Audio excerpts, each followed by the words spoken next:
Welcome back to Sonoma, and we are watching our coverage of Velocity Invitational. And as you can see, a little bit of smoke in the background there. That means we're getting ready to burn some rubber because we're ready for our hill climb part, and also talked about DirtFish. You heard a little from Steve Rimmer there. Well, we've got Josie Rimmer, who is basically running the place now, and a former racer herself, a horse lady too, but definitely very firmly footed in women in motorsport. Delighted to have Josie. She's been a huge proponent for women in motorsport, as well as, of course, rally and DirtFish. And I've also got Farouk Kawai here also to talk us about some drifting that's going to be on track soon. Welcome, both of you. Thank you. Farouk, first of all, tell us what we're about to see. So as far as the drifting exhibition goes, Ryan Turek, Formula Drift driver for almost 2 decades at this point, is going to be taking his Toyota Stout, which is iconically not a drift car, but he built that custom vehicle, Toyota engine, still 4-cylinder, but the chassis is all bespoke. And he's going to be taking that around the course, doing some drifting. Perfect. And Josie, tell me about DirtFish, based in Seattle. You got it. I did, You didn't got I? it. But I've been. You'd think I know by now. And I've been to your fantastic establishment. But just in a potted history, give us a little sell on why I should come to DirtFish again, or why anybody should come up there and try to be a better driver. Well, I like to think that it's an easy sell. You know, we have 300 acres just outside of Seattle, Washington. We're about 40 minutes east. We've got an entire fleet of Subarus on our property. So just like Steve mentioned, we're partnered with Subaru. We've got BRZs and STIs. So you show up to DirtFish, you decide which length of program you want to take, half day, 1 day, 3 day, private. You hop in one of our cars and we put you right behind the wheel. But today you're not seeing those school cars on the track. Today you're seeing lining up our classic Group B cars, which are parts of Steve Rimmer's personal collection. These cars very rarely get driven by anyone other than these folks. And we've got some incredible drivers behind the wheel today. Well, I'm about to say, you know, we talk about history, and that's what this is. When it comes to rally history, Group B stands out, as Formula One does, I suppose, or IndyCar does, to other forms of motorsport. These cars are just absolutely priceless because of their history, who drove them, and also where they sit in terms of performance. I think of the Lancia Delta, and I think of Subaru, and so on and so forth. The performance and, you know, records of these cars is, well, there's nowhere else in the world you could find them all together like this, is there? No, and I mean, that Audi Quattro S22 that you're seeing on the track, that is not a replica, that is not a wannabe, that is the genuine Hanu Mikkola car. His sweat is in the steering wheel. And today we've got none other than Marco Martin piloting that vehicle. If you don't know Marco Martin, WRC champion, Estonian champion, just a legend all around. And so to have that big of a legend in that big of a legend's car is just, I mean, Has he driven this car before? Nope, this is his this is his first time piloting this vehicle. It's his first time on this track, and he has a passenger sitting in the silly seat who actually won this. We launched an auction, auctioning off a thrill ride in the Audi with Marco on Bring a Trailer to benefit the Speedway Children's Charities. So nice. Nathan's in the passenger seat. He's wearing a T-shirt with this exact car on it.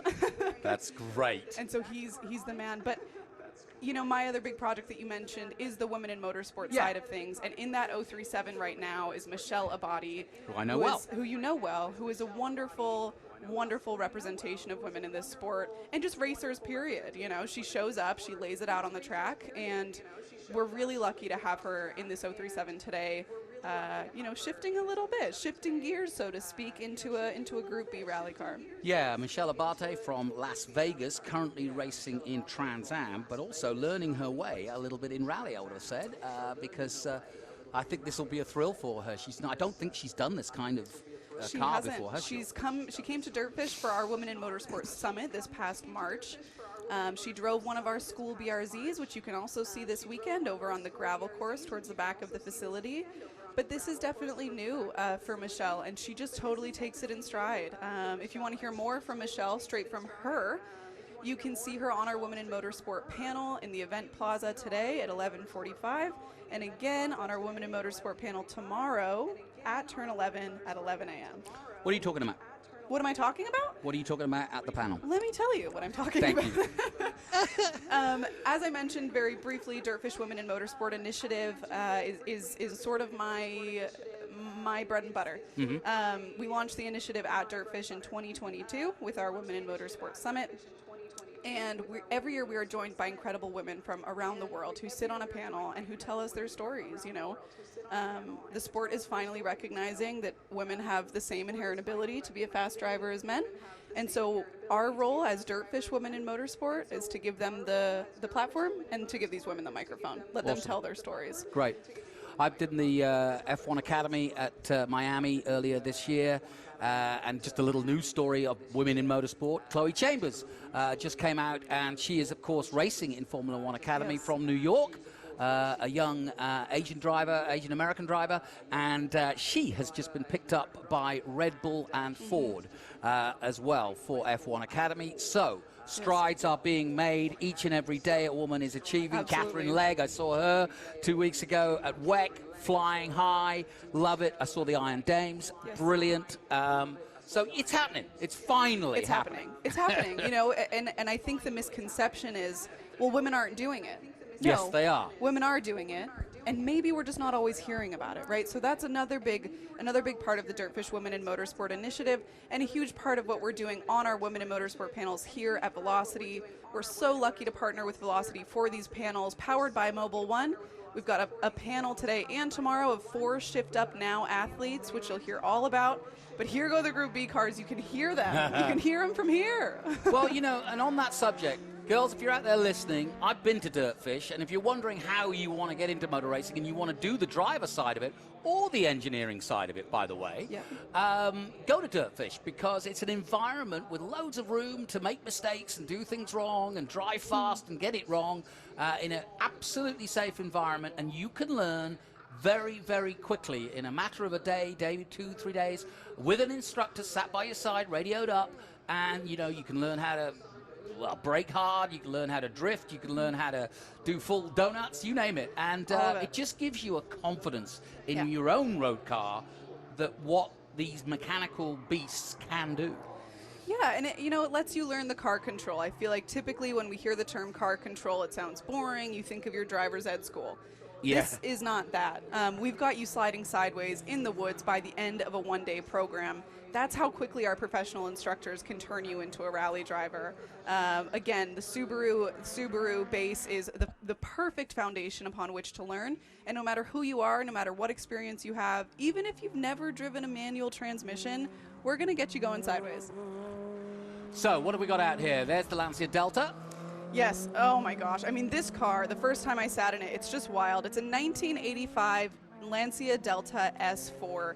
I believe that my brother is behind the wheel of this one. There you go. It's a family affair with you lot, isn't it? It really is a family affair. That's my he, brother. of course, is an accomplished rallycross driver himself.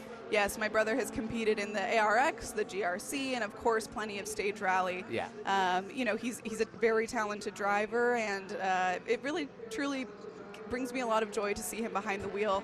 He says that the S4 is one of the scariest vehicles. And imagine, right, if you're not familiar with Group B is sliding sideways in the middle of the woods alone in these cars that are rattling around. So it's no surprise that it got canceled, but it looks like this is Ryan. This is Ryan. Yeah, he's going through the S's.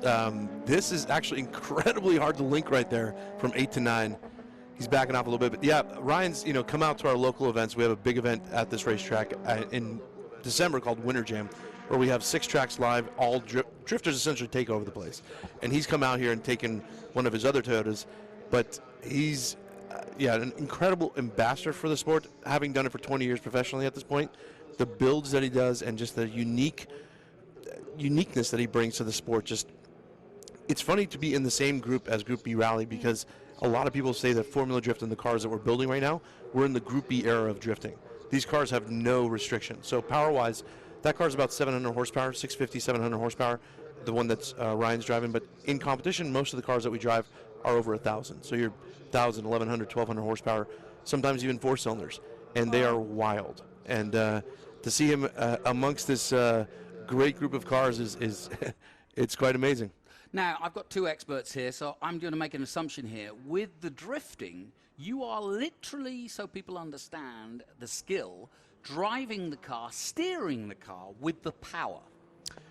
Yeah, so yes, to a certain extent, yeah. But we do also do a lot of left foot braking. We use we have a hydraulic system for a second set of calipers on the rear axle To change the...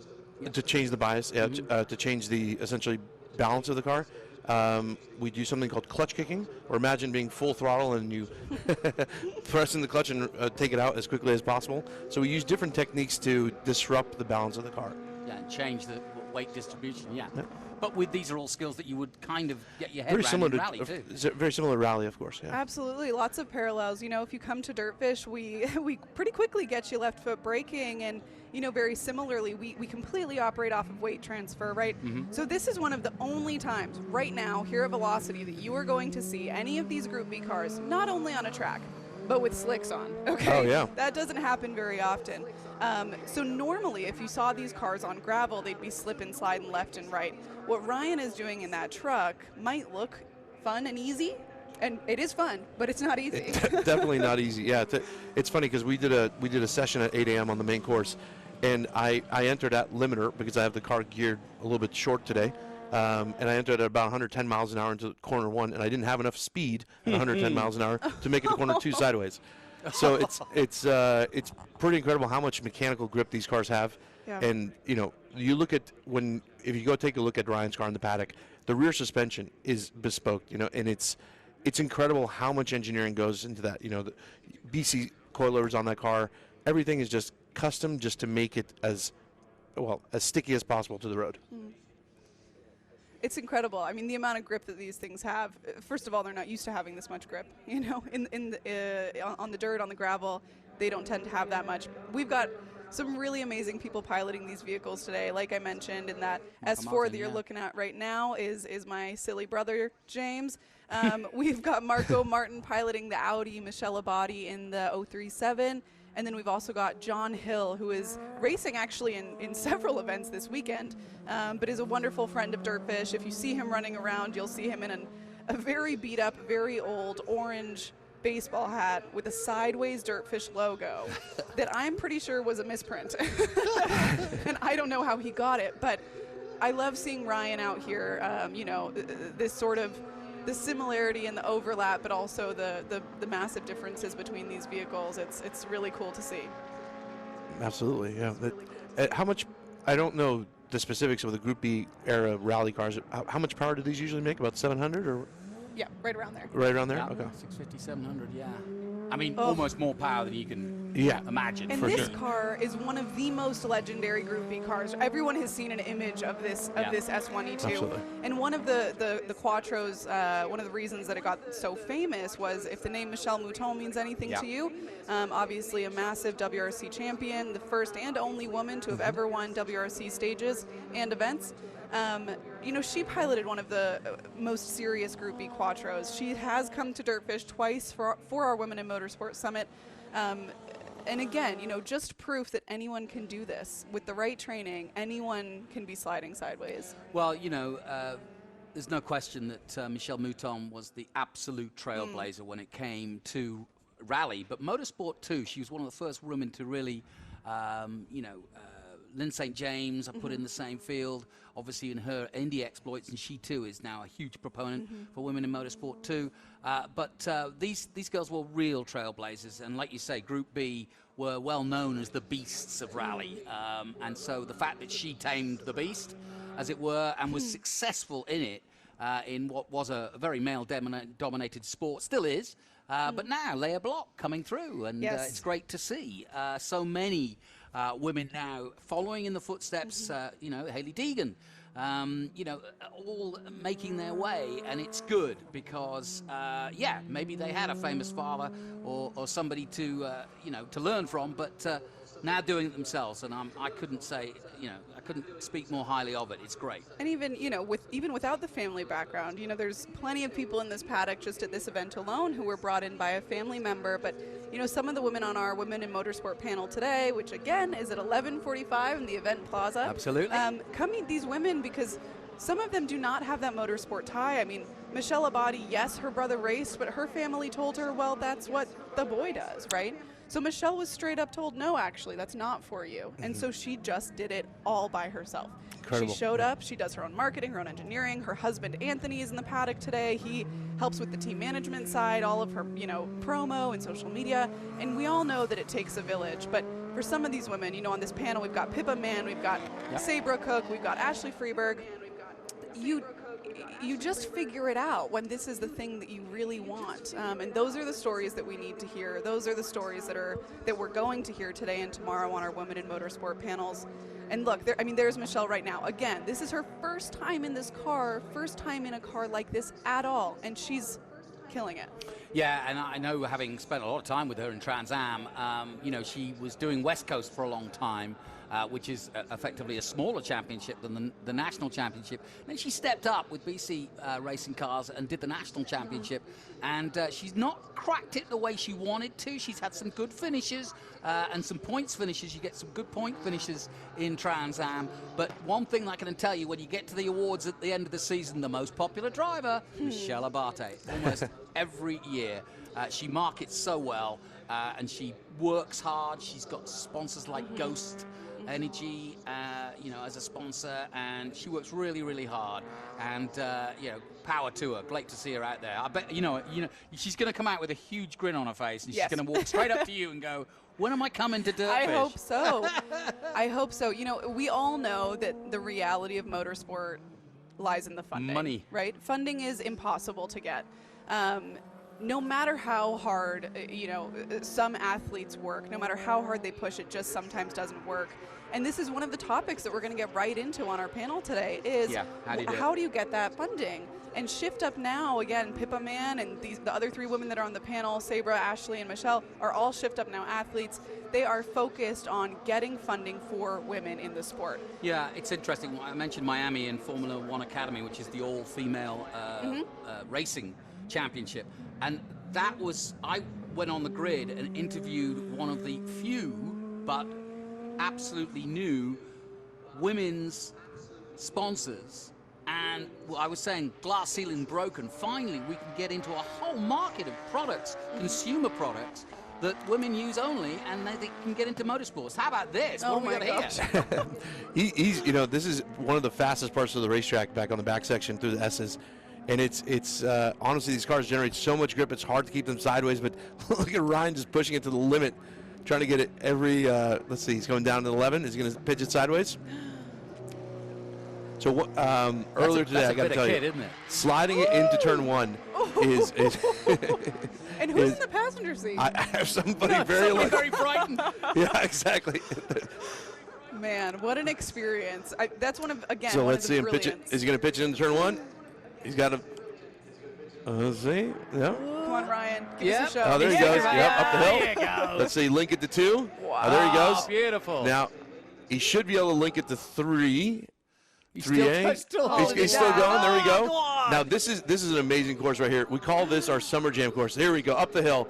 Compression into decompression. Wow. Yeah, over the hill here. Drone shows it beautifully, too. What a great drone shot right there. Gorgeous.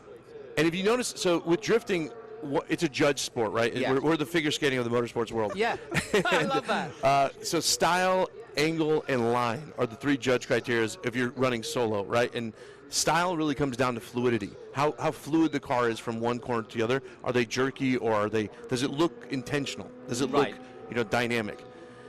And Ryan is. Are they in control? Are they in control? Exactly. Yeah. If you have 1,000 horsepower, are you using all of it, or are you babying it? Yeah.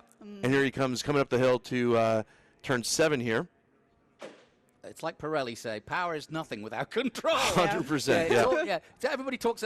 The Americans love, especially because of the interest in drag racing strips, and of course there's one right here. But they always talk about, wow, what are you getting in the quarter mile, and what are you doing there? Power is great, but when you get to a road course, you can have all the power in your light. You've actually still got to get around the track. So having 850 horsepower under the hood is great, but you've still got to get around the corners. Absolutely. Yep. It's wild to see this truck too. For those that aren't familiar with it, it's a Toyota Stout, like a second generation. What is that? Yeah, so it's the second generation of this truck that they made from 1960 to the mid 70s. One of the first Toyota trucks that came to the United States. It's got a 3S GTE turbo motor underneath the hood, which normally was found in MR2s, but this is a kind of a Frankenstein motor that Ryan and his team built. Hollinger 6-speed transmission, and then a Winters quick change differential. So it looks like a Toyota Stout, but Ryan and his team have built this kind of incredible machine. You know, Mobile One and him partner and Toyota partner on these crazy builds, and they I think they knocked it out of the park with this one. Take a look at it in the paddock if you guys get a chance. Yeah, definitely. The fabrication on it is art. Let's put it that way. Wow. Back to our rally cars, and we'll be getting another. Well, tell us what we've also got, because you've also got a rally stage here that you've set up. Yes, so I briefly mentioned the BRZs earlier, seeing some stuff on gravel. If you head, there are some stairs that go down, there's a big sign that says DirtFish just past the grandstands. That is turn 1. Well, it's the main turn straight, 1, yeah. Great, turn 1. It's pit exit is You where usually it is. go under Pit the main exit. straight. Yeah, it's pit Exactly, exit. yes. Under, yeah. So follow those stairs to go down underneath the track. It'll pop you out right where we're set up for our DirtFish It's BRZ between the gravel media course. center and the pit exit. Yeah. Yes. Yep. We are set up over there with 3 BRZs. You can't miss it. You can't miss it. No. We're set up over there with 3 of our DirtFish School BRZs, 4 of our DirtFish School instructors, professional drivers, all amazing folks. You can buy a thrill ride to sit passenger in those rally cars, and we've done pop-up thrill rides before. We've brought our BRZs to various locations, and it's always a flat parking lot. Not here. Velocity built us a 2-mile stage with elevation change. Oh, wow. I mean, it's dusty, it's muddy, we've got a water truck, so every lap is different. That's awesome. You can purchase those thrill rides from my amazing colleague Xander, who is standing at our DirtFish booth right next to the track entry. And you can supply a helmet and We supply helmets, you just show up. I've got to say, though, you got to be careful, because one of my friends last year did it for the first time at Velocity and then got hooked. And then went to your school. Okay. So it's you got to warn people that it's addictive. What do you think because, they're doing here? Yeah, It comes with a little warning. Yeah. You may get addicted. But Yeah. there are worse things to get addicted Right, to. exactly. So 100%. even if you don't want to, splurge on that thrill ride, head over there and just see those just watch cars, it, yeah. see those instructors, Yeah. see them sliding sideways, because you're not seeing on the track, like I mentioned, we've got incredible grip today here on the track. On the gravel, we're loose. We're sliding sideways. They're rear-wheel drive BRZs, so they're fun. They're dancing all over that course. On the way to your rally course, we have our drifting exhibition. Yes, So yes. there we're giving rides to people that want to do it, and we have some Formula Drift drivers giving rides out there. And if you're in the mood for some rally and want some drifting as well, there you go. it's the experiential corner of the property. Yeah. So yeah, we'll be doing rides all day long, and tomorrow as well. Come visit us on the way to DirtFish, and we'll get you guys some sideways fun, either with some smoke in your face or some dirt. Yeah, get some smoke in your face as a passenger. Motorsports perfume. Hey guys, thank you so much. Feel free to come in anytime and give us an update. We've got more racing on the track to come, and that is Group 4 from 1963 to 68, FIA and SCCA coming up. As you can see, the paddock starting to fill up here for day 1 of the 5th running of Velocity Invitational. We'll take a short break. We'll be right back with more. My thanks to both Josie and Farouk for helping us through what has been an interesting exhibition on track. We'll be right back after this.